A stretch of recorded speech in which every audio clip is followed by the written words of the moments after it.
আমরা যে মুসলিম, আমাদেরকে মুসলমান বানিয়েছে কে?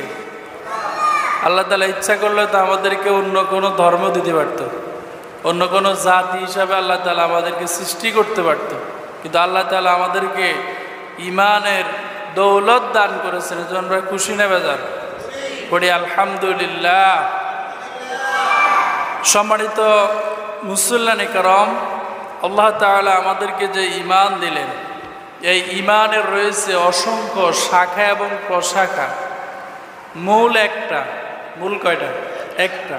মূল হচ্ছে লা ইলাহা ইল্লাল্লাহু মুহাম্মাদুর রাসূলুল্লাহ, এটা হচ্ছে মূল। গাছ আমরা দেখি, গাছের গোড়া কয়টা? কিন্তু এটা শাখা প্রশাখা, ডালপালা কম না বেশি? এই জন্য নবী করিম সাল্লাল্লাহু আলাইহি ওয়াসাল্লাম বলে